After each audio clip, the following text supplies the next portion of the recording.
This conference will now be recorded. So hi everybody, if you have questions, ask.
Hi, Francis. No. So lately I've been noticing how I've been living my life guided by sensations and thoughts. And it's been like that question keeps coming up of like what do I follow?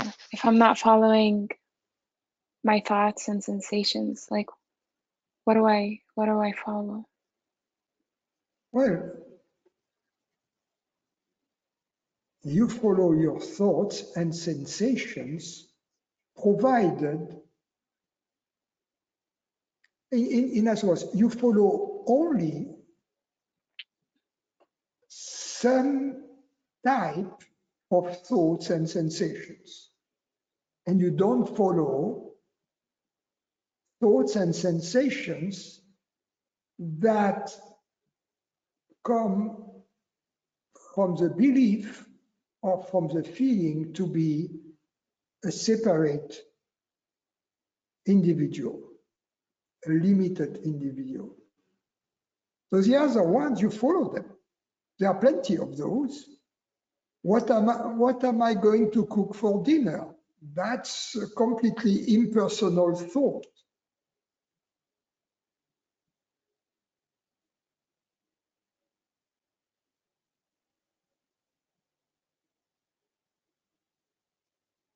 But the thought,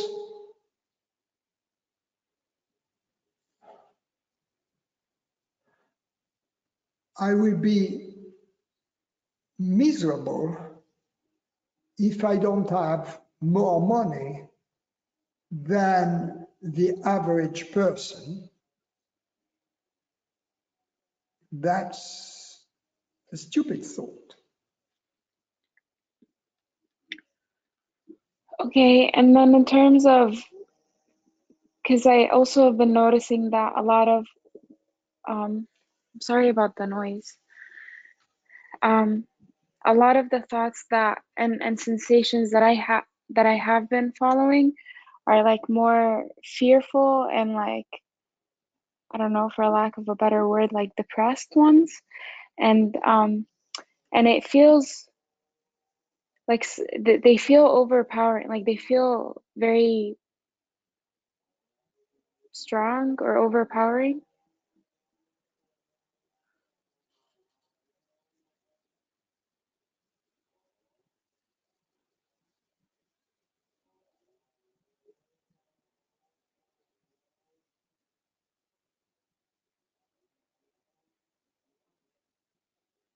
Not always. Yes. When they overpower you, there's nothing you can do, right? You choose to be overpowered. And there are moments when you overpower them. And the more you overpower them, the more able you become to overpower them. At the end, you always win. They cannot win over you. Could you say more about you choose to be overpowered by them? Yeah, because all this thought of being separate come from the belief that you have reasons to believe that you are, you awareness, hearing my words, that you are limited by this human female body, that you are dependent upon this human female body. So if you eliminate all the thoughts that are based upon this belief, you'll be fine. If you choose to follow the thoughts that are predicated upon this belief without investigating the truthfulness of this belief, then that's your problem. It's because you choose not to investigate. And if you investigate and see that this belief doesn't have four legs to stand on, and you nevertheless believe that it does, that's because you make a choice. An irrational choice, you make nevertheless a choice.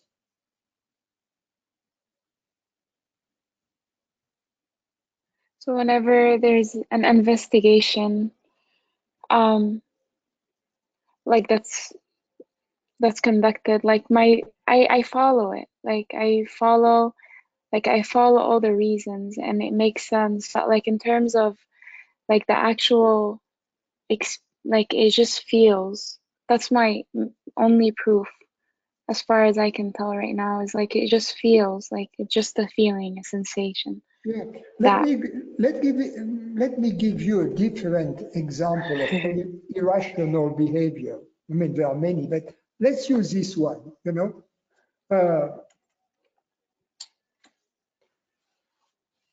statistics prove that the likelihood to die in a car accident if you drive from Los Angeles to New York is much greater than if you fly from Los Angeles to New York. Statistics prove that. However, there are some people who are so afraid of flying that they rather spend 3 days or 2 days driving from Los Angeles to New York if they have to. So it's a perfect example of an irrational decision. Some people, I was reading an article in some newspaper lately that apparently a lot of people don't want to be vaccinated for one simple reason. Not because they are afraid of the side effect of the vaccine, but because of the needle fright. And then they use the side effect of the vaccine as an excuse for not being vaccinated. And I understand those who don't get vaccinated for other reasons, that I understand very well, you know. But if really the only excuse, the real motivation is to be afraid of a little pinch in the arm, you see, that's totally irrational. So there are people, and we, when I say people, we all, nobody is immune to irrational behavior. And usually, I mean, it's okay, it's no big deal. We have to pay usually some price for it, but it's no big deal. But in the case of ignorance, the price to pay is very steep because the price to pay is happiness.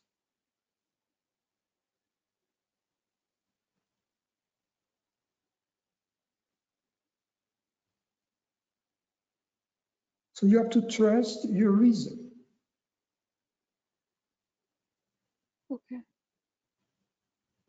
Trust my reason over these like very strong bodily sensations.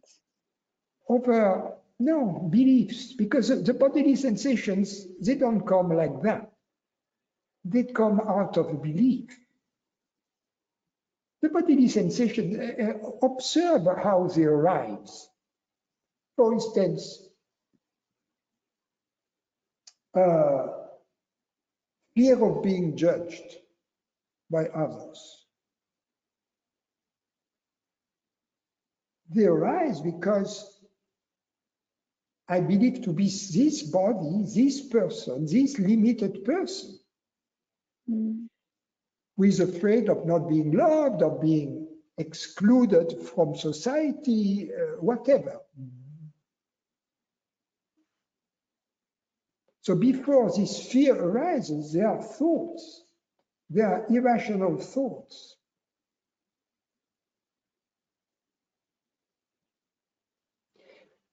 Irrational, that's very interesting because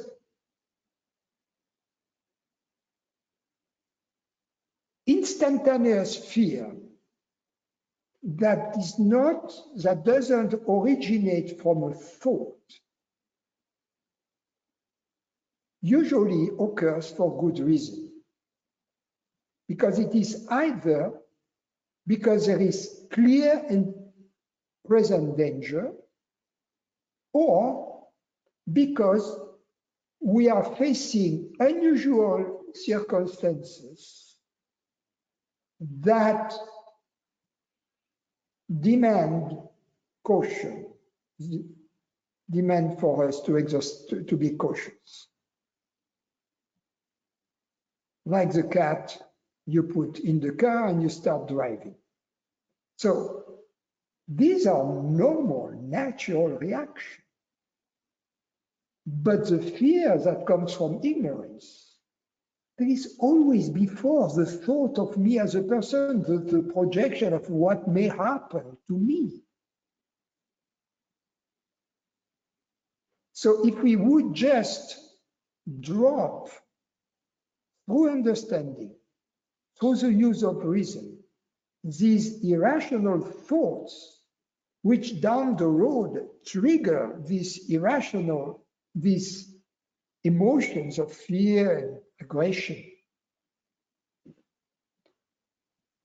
they would just disappear. But we are so used to triggering them that we have become, at some point, a little bit addicted to it. Just as some people who love extreme sports or very dangerous sports have become addicted to the adrenaline that the practice of these sports triggers. The adrenaline discharge in the system. So then, yes, we get used, the body gets used to being always in a state of alert.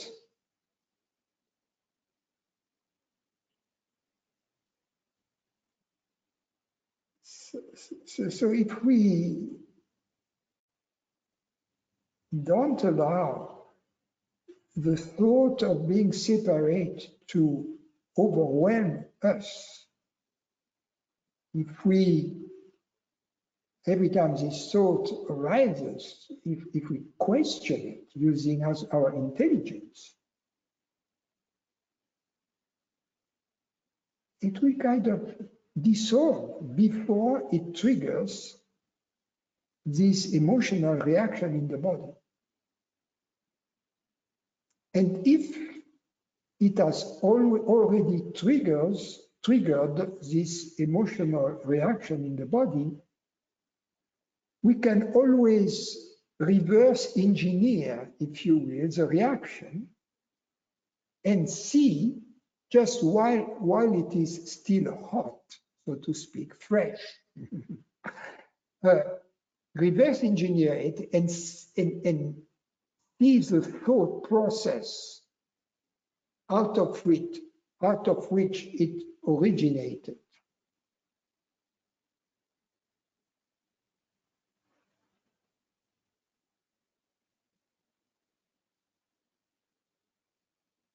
I can see where you're right in terms of like these strong sensations are come about from this belief of being separate, and then like needing to protect myself or not feeling safe.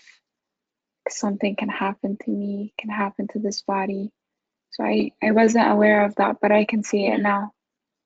And this thought can be very, very short. It can go in a flash, but nevertheless it is there. Yeah. And then we have to kind of deconstruct it. Because just as we can teach the body some patterns, you know, to do something very fast. We start slowly, right? It's like when you play tennis, you learn slowly how to do the proper movement, and then you accelerate it, and then you can do it very fast. It's the same with the mind. We go through the step one by one, and then faster, and then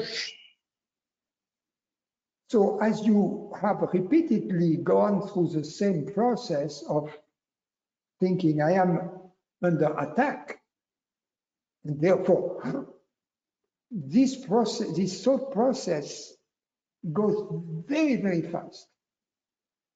But we can still understand that it was there, that this emotion in the body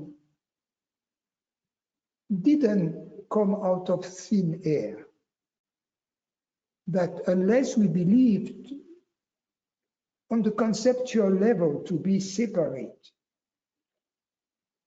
it wouldn't happen.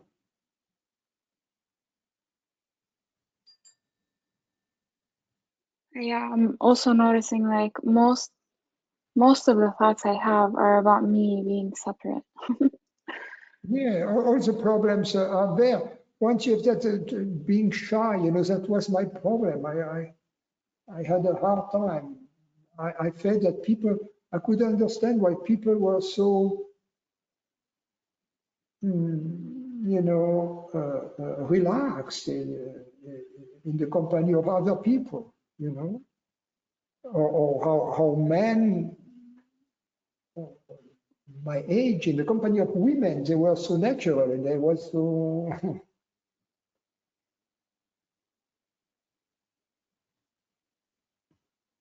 not natural.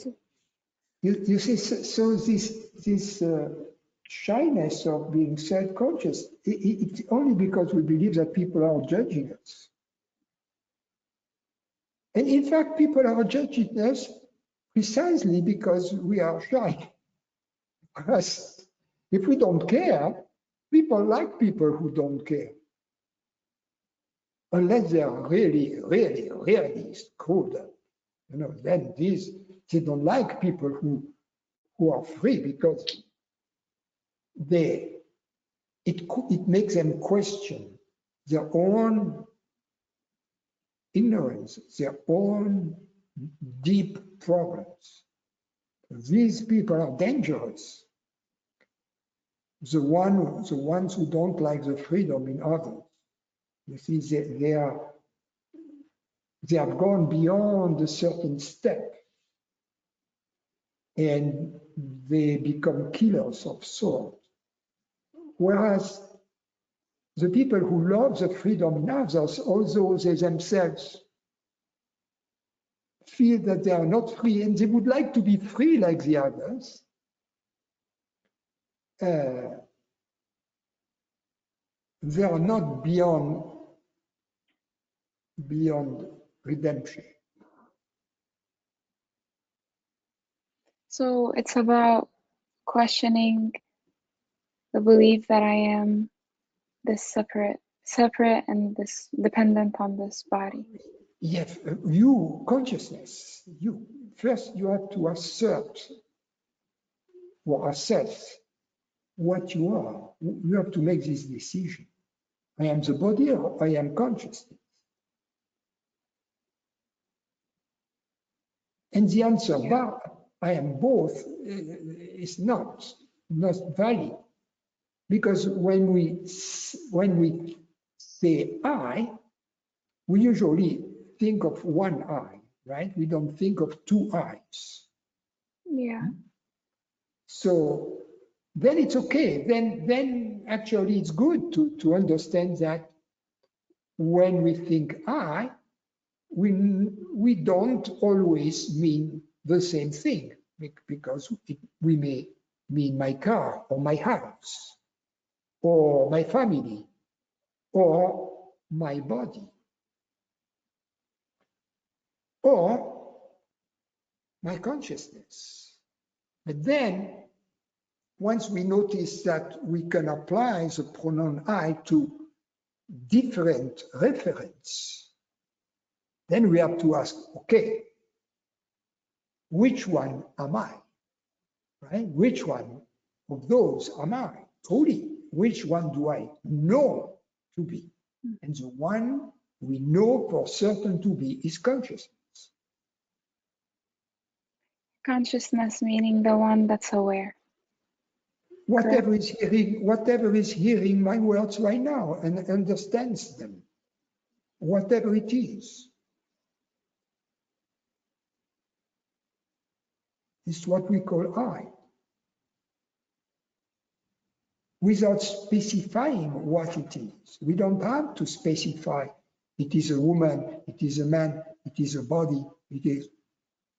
We can leave it, well, that's me. That's my definition of me. I am that which is hearing these words right now. And then if I investigate, I say, yes, but I am also that which is perceiving them. It's obvious. And I am also the one which is seeing whatever is seen when the eyes are open. And I'm also the one who is perceiving these bodily sensations. It's obvious to me that I am this one. That defines me to my complete satisfaction.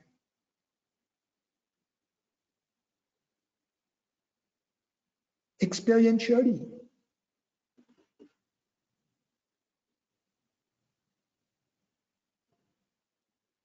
So that's the first thing. The first conclusion to reach is, well, my true self, my true being is this consciousness, this reality, which is hearing these words right now. We have to take it step by step. We cannot move. We cannot skip this first step, which is important, because we have to know what we mean when we say I, and when we think I am separate, I am in danger. You see, we have to know exactly what is it that we mean. Because and then whenever they're already half of the distance has been, half of the journey has been done. You see, now I know what I am talking about when I say I. And then the next question is, okay, how do I know that this I is separate, limited, dependent upon the body, mortal, etc.? All these questions. And how do I know? How do I know that this I is affected? Remember that to be affected somehow means to change. How do I know that this I changes? Is it my experience that it changes? You see, all these questions are valid questions.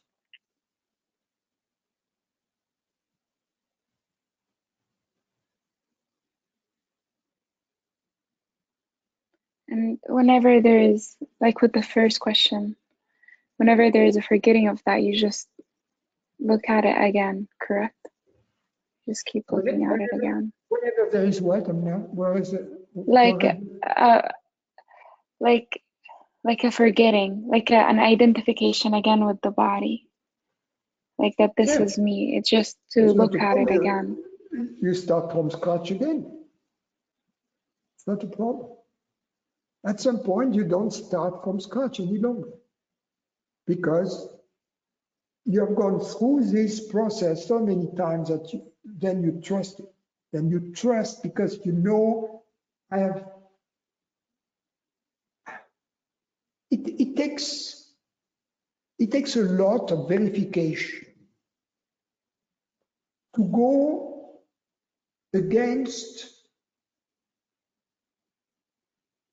the opinion of most people. It's difficult because we are sheepy people. We want to go with a herd, you know, and say, meh, meh. So it takes courage to revisit, to question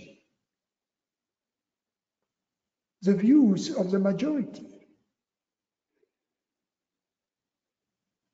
It takes courage to be in the minority and to be in a small, very small minority.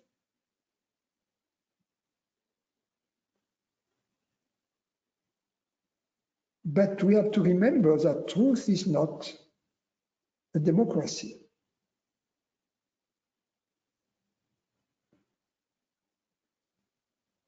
We can only rely upon ourselves, not upon others, to make the determination of what is true, what is not, what is a fact and what is not. Nobody can do that for us. I cannot do that for you.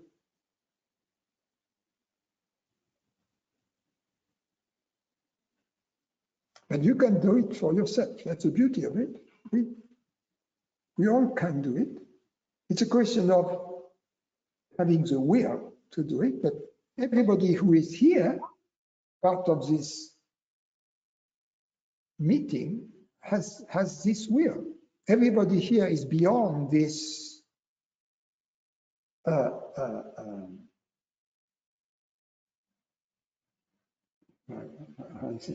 impediment or reluctance.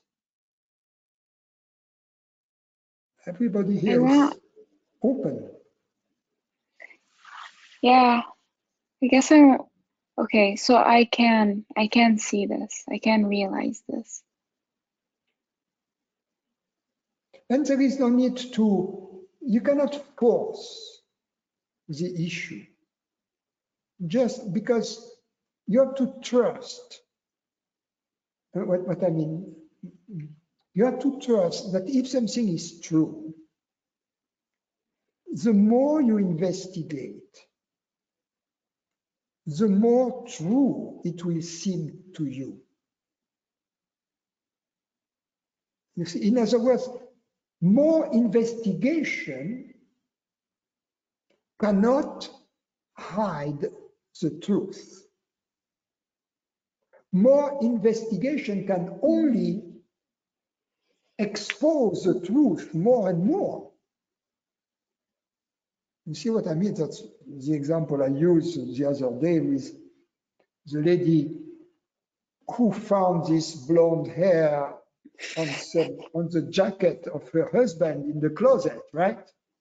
That's just the first. But as she keeps investigating, right? Her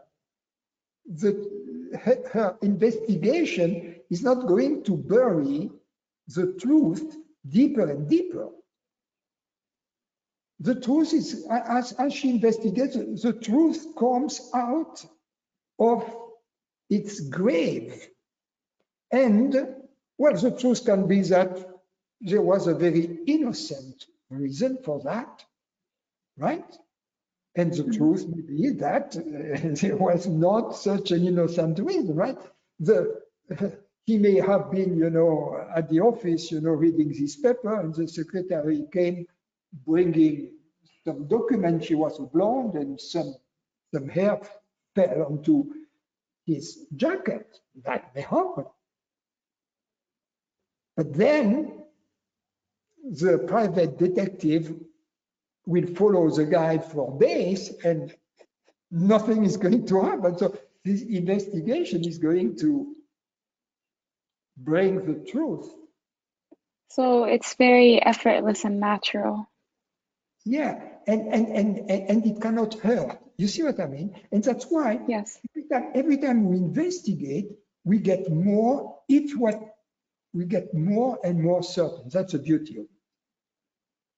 You see?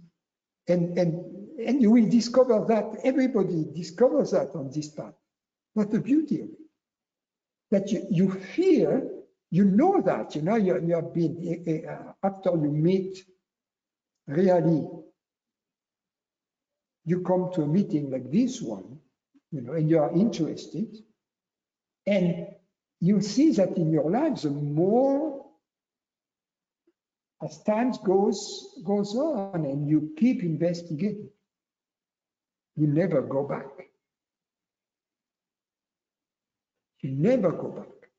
There are some people, they cannot take it, you know, and for some reason they don't like Francis because he has a weird accent, or he talks about science or whatever, or he's a nerdy intellectual or whatever, right? And so they don't like that.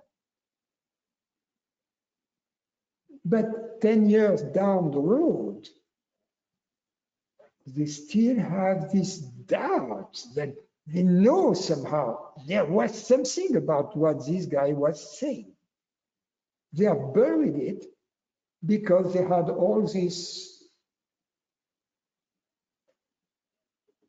prejudgment, you know, about for them what was the truth, what was obvious, what was, be it some people come from a certain political background, some people come from some religious background, and what I say is inadmissible for them because it goes against their principles or whatever. But nevertheless, 10 years later, 20 years later, I had a story, some guy I met, I was in Bordeaux. And then he asked me about my teacher, and I organized a meeting with my teacher. And then after the meeting, it was in this meeting, in a totally different part of France. And then when he came back to Bordeaux, where he lived and where I lived, I asked him how was the meeting, and he said, no, this guy. And then 20 years later, I give an intensive in more or less in the same area of France. And there is a guy, his face seems familiar to me. I couldn't put it in. And at the end, he comes and see me, and it was this guy. And he told me, you know, at the time, I was stupid. I've wasted 20 years. And because I had these preconceived ideas about your teacher, the way he lived, etc. He had these preconceived ideas about what a teacher should be like, in which kind of surrounding he should live, etc., instead of paying attention to the truth of that which was said, and also to the love with which he was received at his place and welcomed. But all of that didn't count for him because other factors entered into his mind. For instance, he was smoking, so he came to my teacher.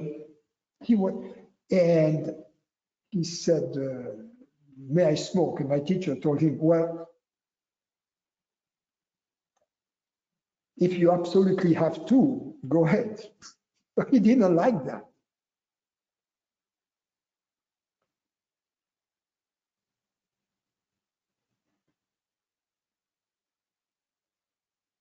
But once you have been exposed to the truth, there is this little fire in you, which may remain very, very tiny inside you for years. But this little fire will never go out, because you will always have the doubt. This guy, there was something about what he was telling me. There was something. I cannot go around it, but there was something.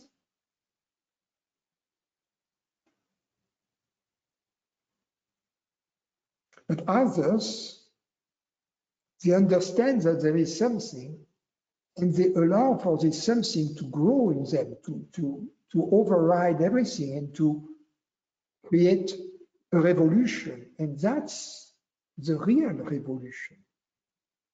The real revolution is within, it's not without. You know, Krishnamurti used to say, we are the society. Otherwise, society is just a concept. We are the society. It starts with us. It ends with us.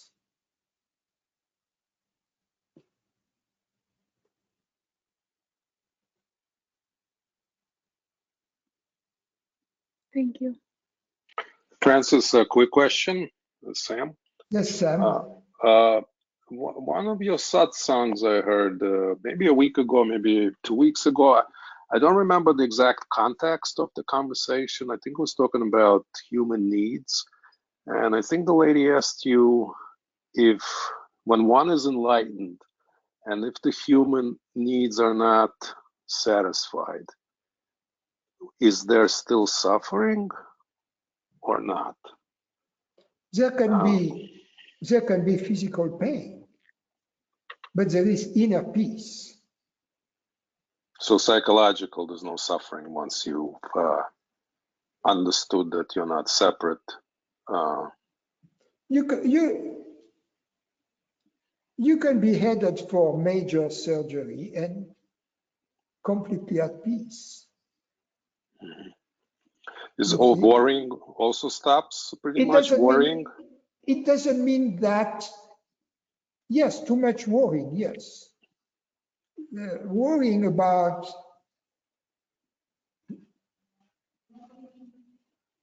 is replaced with planning or deciding, taking steps. Mm-hmm. So if you're called to do a satsang and you have, a couple of thousand viewers and, big audience, do you get a little nervous for preparation the day before? That. So worried, you don't have worry about. Oh, no, that not. No, but let's say I have a satsang. It has happened to me. I have a satsang, and the same evening, and I have my plane reservation, etc. I arrive at the airport. The flight is full. It's been overbooked. So I feel bad about that. I think there are going to be people waiting over there in this different city. But do I worry really? Yes, it's something that tells me to try to do something, try to book another flight, what do I have to do? To call the organizer there to tell him that I'm in trouble. And when that happens, you know, because it's impersonal, usually there is something that happens that serendipitously resolves the issue. You know, it's happened to me on a flight from Charlotte to Boston. I was giving a satsang in Boston, and my flight was overbooked, and I tried to get in. I said, no, sorry, we have to put you. We are going to try to find a different flight, but that's the only flight. And then 10 minutes later, two things happened. Number one, they gave me a free round trip ticket, and they booked me in a different flight that was arriving in Boston like 1 hour later, but still on time for my meeting. But the beauty was this, is that when I arrived in Boston, the first flight out of which I had been kicked didn't arrive yet, because this flight had some problem on a stop in Washington, D.C. And this flight may have, I don't know when it arrived, but he may have, anyway, he would have arrived after me, and possibly not on time for the satsang. So I arrived on time, and I got a free domestic round trip ticket to keep doing my job. I see. So, you see what I mean? But yeah. Still, when the news came, you cannot fly on this flight in spite of your having purchased a ticket, which, by the way, I find that absolutely despicable. You know, that an airline can do that to you. You know, you have bought the ticket, you have paid with your good money, and they can kick you out of the flight. That's extraordinary. It's that the Supreme Court allows for such a behavior by these guys is. Yeah, no, it's, yeah. So another thing I was going to ask, so I noticed with this teaching and also this investigations, I do feel that I have a kind of a sense of peace, more of a sense of peace. So if I'm stressed out, the stress lasts much a smaller period of time as before. You know, my last life of 5-10 minutes, and then it's kind of a sense of peace because of, I guess maybe it's because the understanding, not so much the experience, but just the understanding and the conceptually of the teaching. Yeah, but and also the practice. The understanding is experiential. There is an element of experience in the understanding, and it is precisely this that brings about some peace. Mm-hmm. And I also noticed that peace kind of as sensations in the body. Is that where this peace is? Kind of it. Well, when the body is not agitated by fear and desire, the body is, the body is very natural. It gets agitated only in case of danger or in case of need, such as hunger, thirst. But imminent danger, fire, wild animal, predator. Yeah, because this sense of peace kind of translates to the body feeling peacefully.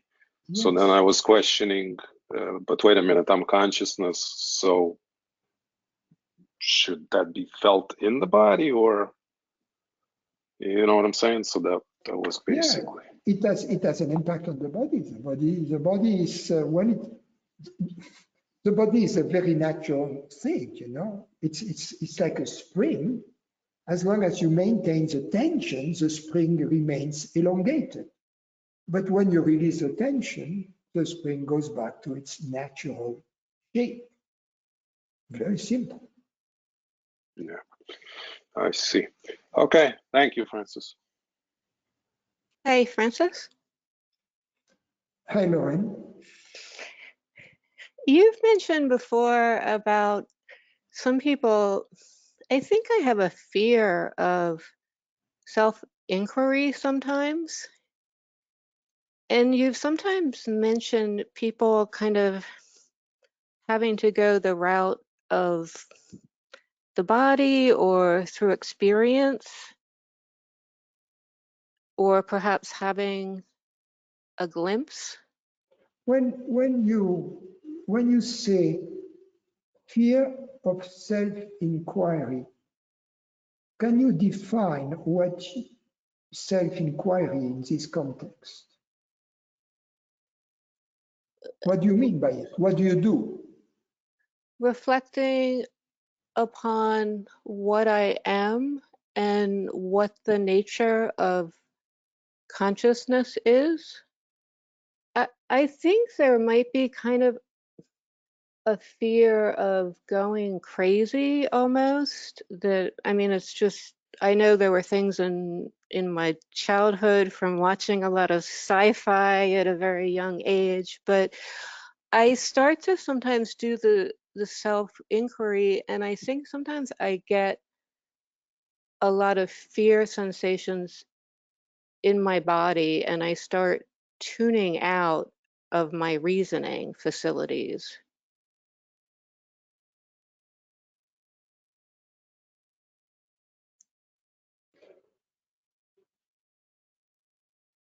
Would you say that these fears that arise at that moment,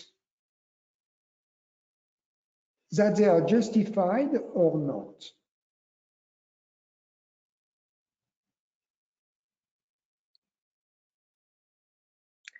My reason says it's not justified,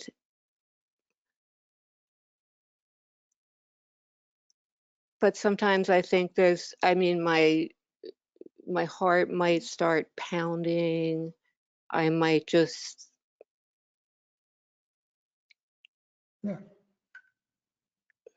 But I don't know let's how to say, answer that. let's say you go through this process of investigation, and at some point you feel, oh, if I keep doing this, I'm going to go nuts. And as a result, I mean, if I go nuts, what's going to happen to me? You know, first of all, I'm not going to be able to make a living. I'm not going to be able to just, even if I had money, I wouldn't be able to go and buy my food and cook my food. And even I could be committed in some kind of institution. Okay, so that's a fear, right? So Yes, you go to this point, and then when you reach this point, you say, oh, it's getting too hot here. I better go back. yes, So, yes. so then you go back, and then it's time to assess, okay, now I'm cool again, right? It's cool. I'm not investigating any longer. Let's assess my condition. I'm still able to make a living. Am I still able to cook dinner? Am I still able to write checks to pay the bills? I am likely for the cops to come to my place and forcefully take me to some institution. And I guess the answer to all these questions is going to be no, right? Right, Right? right, In other right. words, nothing has happened of this kind, which means that the next time you know that up to that point, nothing has happened. You can right away go there because if you will, there is no dangers on this road up until the mile or the mile post where you stopped last time, right? Right. So normally you can go there up to this point and not feel any fear, since you know it's safe. And then you can put a little toe, just a big toe behind this line on the road, right? Right, yeah. And then if you feel okay, then you can put the entire right foot, right? And if it still feels okay, you can also put the left foot, right? And then you can walk there up until, again, I'm going to get committed. Right? And then you do it again. So you go back, and you reassess the situation. So at some point in this process, the fear will leave you. Okay, okay. Because it's something very experiential. The more you do it, I mean, you will notice that this irrational fear, how it comes, how it appears, what kind of sensations trigger it, what kind of thoughts trigger it, and you will get used to it. It's just that it's always, like the cat in the car, or like the first flight in a small plane that does all kinds of loops and stuff. It's normal for the body to have reactions, but the more you go through it, nothing happens bad to you. You get used to it. Yes, yes, and I have to a certain extent, so I can just keep going with keep getting used to it, with my big toe. One toe, 1 foot, 2 feet.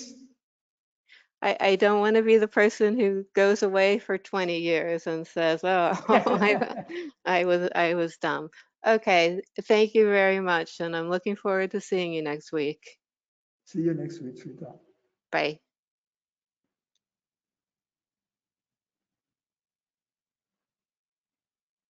Hi, Francis. Yes, hi, John. Can you elaborate on not knowing? Some weeks ago, I heard you saying that somehow the feeling of not knowing comes directly from our true nature. And today I listened to a guided meditation by you, and you said, not knowing is knowing. And that touched me.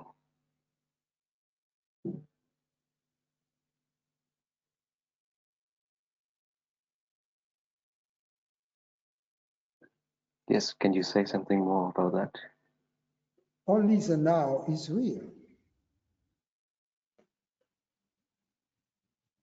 The past and the future are just concepts that exist only in the now. So time, as envisioned as past and future, is only a conceptual thing. It's not experiential.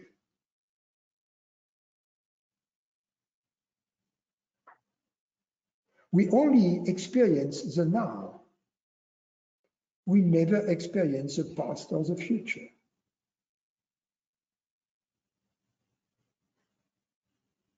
Yes. Most people would disagree with what I've said. I'm glad you agree, because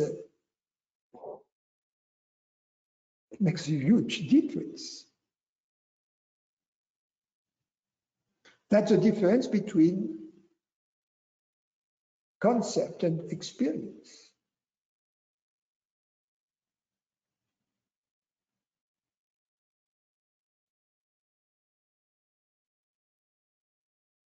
I'm only interested in experience. Yeah. I mean, some concepts are interesting, they are useful, but time is as conceptual as the interaction part of a Lagrangian, if you see what I mean. And the corresponding coupling constant. We may feel that a model is real, but the model, the map is not the territory. And the territory is only the now.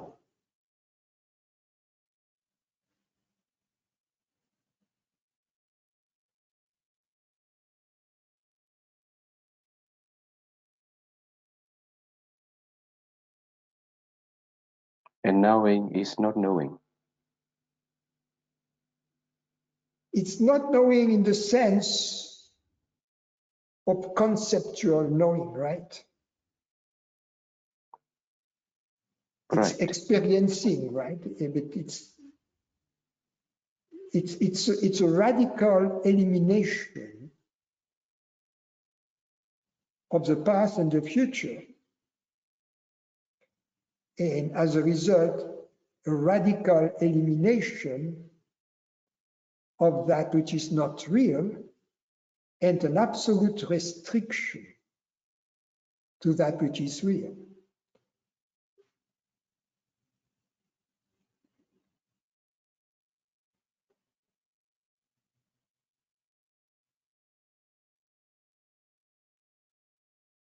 I see.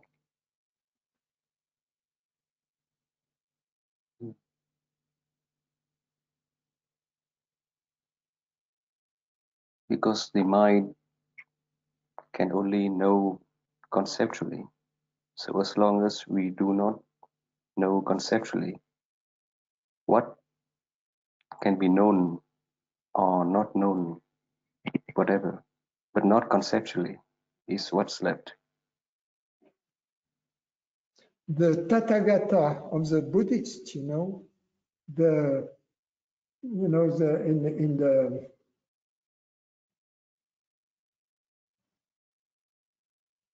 Annals of the Transmission of the Light, which is an old treatise of the Zan of China, the master is asked, what did Bodhidharma come to China? Meaning, what is the true meaning of Buddhism? And the master replies, the cypress in the courtyard. But even that is, if that are words that describe just what the now of this moment was, that's the only thing that was real.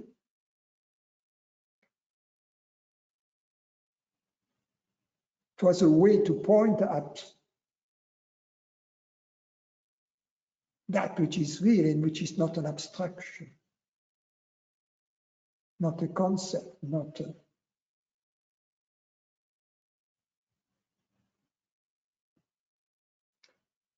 Often, however,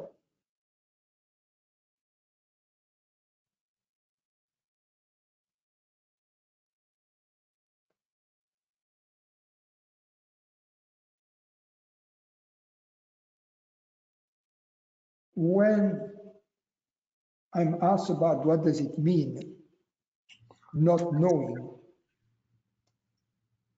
I use a more restricted definition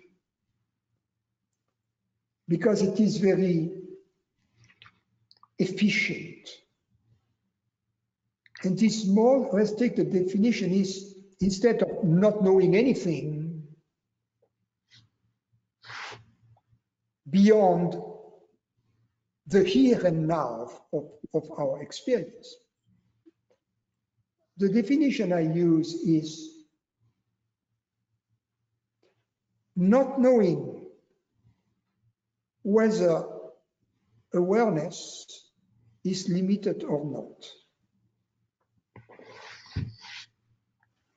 Whether it is limited dependent upon the body, upon the human mind, or whether it is universal. So that's a very, how can I say, efficient, a very practical, a very operational, if you will, definition of not knowing. Because then at any moment, we can ask ourselves, do I believe that consciousness is limited? In which case, I know. In which case, I'm not in not knowing. And as a result, I'm not in knowing.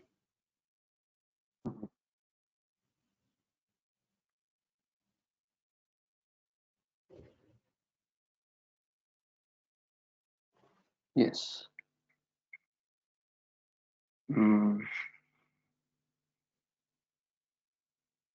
I do see that, for example, when the belief that I am separate or any of its offsprings arise,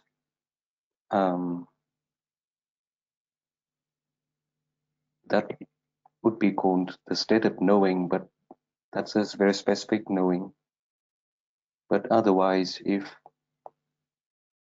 you just think about other stuffs, then somehow, if I stop, then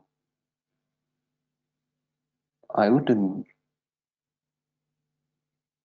Maybe it's not exactly the not knowing that that you call the knowing, but I also wouldn't call that the knowing that feels like a thorn.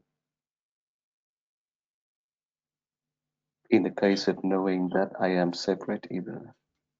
If you observe carefully what happens, the very moment of you, when you let go through this understanding of the belief that you are separate, not replacing it by the belief that you are universal, no, just this very moment of letting go, you are thrown into the knowing. Perhaps it doesn't last, but at that very moment when you let go of the knowing to be separate, you are thrown into the knowing, into the not knowing, if you will, which is a knowing. It's an experience. In the beginning, later on, the mind comes and takes possession again, takes control again, takes charge, and kind of pollutes the purity of this presence, of this experience. But then we feel more and more comfortable in it, in this not knowing. Because we understand the uselessness of projecting beliefs of which you are not certain. We see that as really as a form of pollution. And we discover the freedom of living without knowing.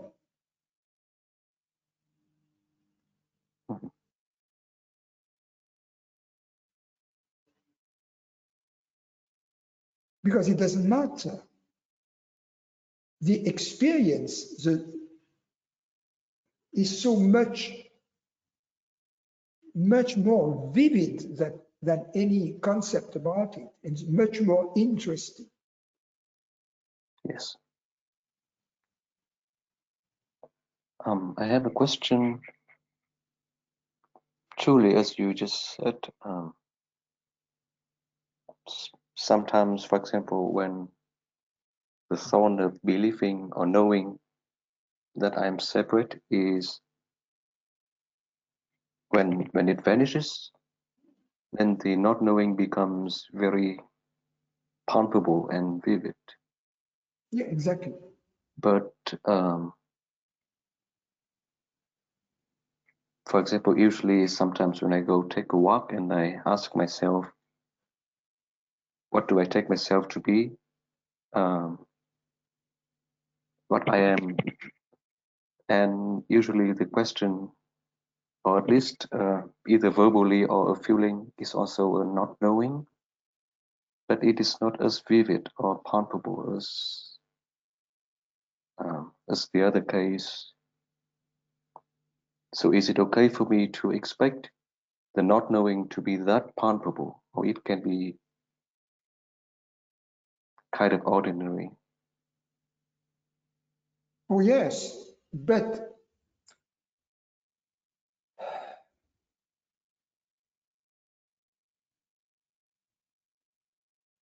the way we reach this not knowing, it's like how to reach the summit of a mountain. There might be many paths that lead to the summit. If we have used a given path too many times, it becomes boring. It's no longer interesting, so we have to discover new paths up until we have kind of explored all the sides of the mountain, and we have kind of mastered the mountains, and it doesn't matter where we are. We don't need to be all the time at the summit any longer, because from any place in the mountain, we can instantaneously teleport to the summit, instantaneously. So for all practical purposes, then, no matter we are on the mountain, it's as good as if we were already on the summit. Whereas when there are still unexplored paths to access the summit, we have not conquered really the mountain yet. We know there is a summit, we know there is this experience, but if we find ourselves in a different part of the mountain, we will have to discover from that part the path that leads to the summit. We have to explore that. We have to finish the conquest of the mountain, so to speak. So those paths, some are through concepts, others are also through percepts, bodies, feelings, bodily sensations, sense perceptions. We have to really go all the way through our fears.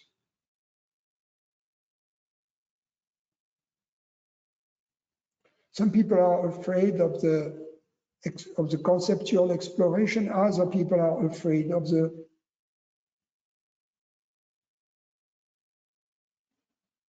perceptual exploration. But we have to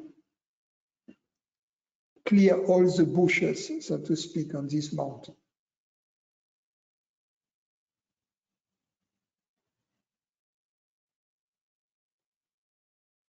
to make it really our territory. Then wherever we are at home. We are always in sight of the summit.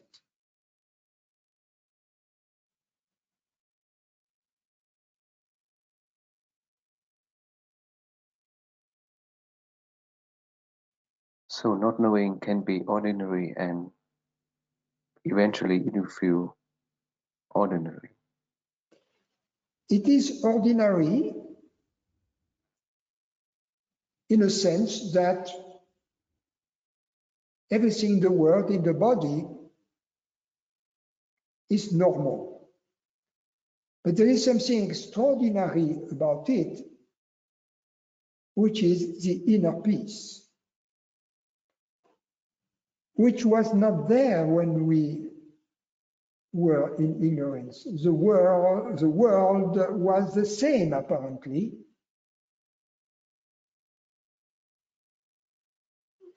The body was the same, perhaps younger, but the inner peace was not there. So now the inner peace permeates the experience of the world, of the body, and of the mind.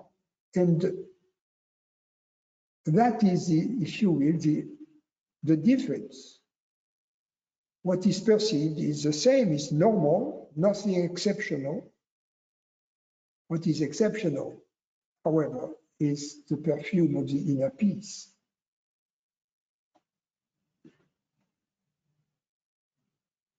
But even this perfume is the most natural thing in the universe, you see? Even that is,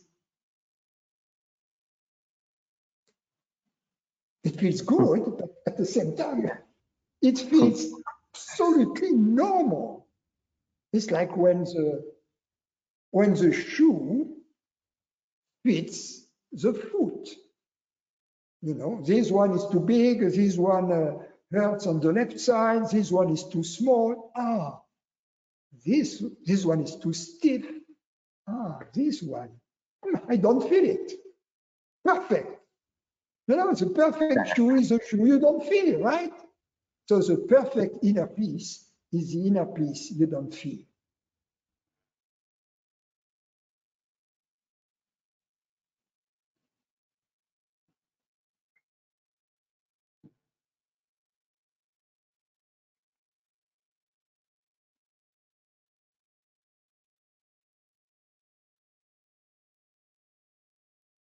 Thank you. Hi, Francis. Hi, Judy. Hello. That was great. I'm trying to phrase the question. In the not knowing, because I know the not knowing, and it is that, like the great shoes, and it goes in and out with me, but when I have it, it's the best thing. And I had a question about the not knowing. Is the not knowing for the reflective mind to sort of accept not knowing, or do you see what I mean? Because the mind keeps, what happens is the mind will start bouncing around, and so it's the mind that has to kind of accept not knowing, isn't it? The reflective mind, because consciousness already is aware of everything, and there's no need to know or not know. Do you see? Does that make sense? Am I phrasing that Yes. correctly? So the state of not knowing is for the reflective mind. Or the problem is that there is false knowledge in the mind about the nature of consciousness. yeah, And this knowledge, false knowledge, I say false knowledge because it is not verified by experientially. yeah.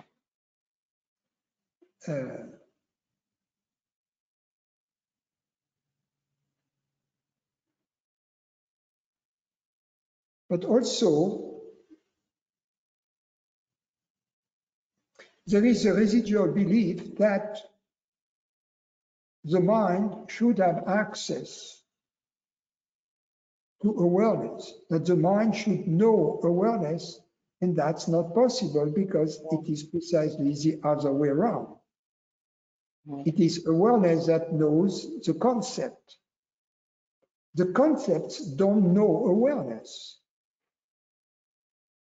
A concept doesn't know anything. A concept is known by awareness. So to believe that awareness can be conceived or can be perceived as a bodily sensation is a huge mistake. So we have to see what I just said clearly. This clarity can only come from the experience of awareness. You know, how can I know anything about awareness without experiencing awareness? Right. In particular, how can I know that awareness cannot be really conceived, perceived, without knowing awareness? Yeah. So the knowledge here, which is understanding that awareness cannot be perceived as a concept or as a bodily sensation or as a phenomenal form of perception, can only come from the direct experience of awareness. So that's very beautiful when we understand that, because then we understand that the mind, meaning concept, perception, have no access to the reality that perceives them. But by the same token, this understanding that we have is evidence that we have access to the experience of awareness. Otherwise, we couldn't have reached this certainty about awareness. So is it when peace is revealed and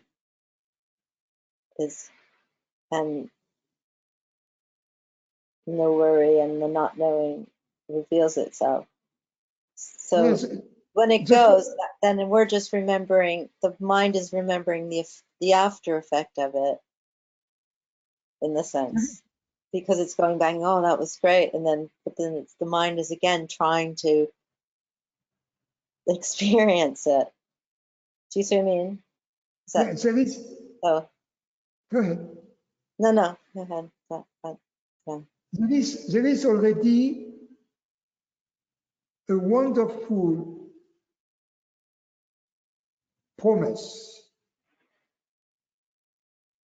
in the discovery that we have no evidence that awareness is limited. Because then that opens the door to the possibility that it is unlimited. And the fulfillment of this promise is in the experience of awareness itself. And at some point we understand that this experience of awareness is not something fleeting, sporadic, but in fact that it is the only thing we have ever experienced and the only thing we will ever experience. You see. Then, if you will,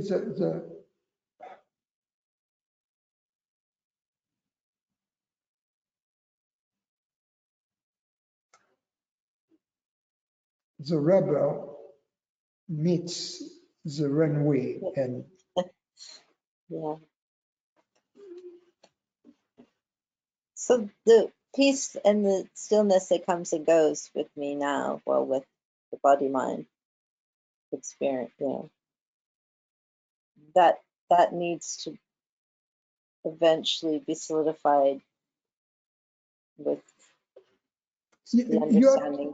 every time it seems that it has gone away, is because we believe that this peace was experienced by a limited entity. The after effects. Yeah. So we go back to the old habit of believing to be a separate experiencer of this peace. We have to understand that this peace is so big that a small human entity cannot swallow it. Oh, that's great. Thank you. Thank you. That was a good, enthusiastic answer. Thank you.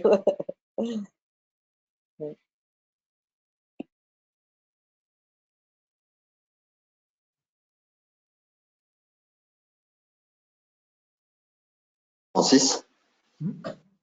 Yeah, Good evening. Staying with the now. Tell me if the quality is not good. There is a storm here, so I don't know if it will be clear.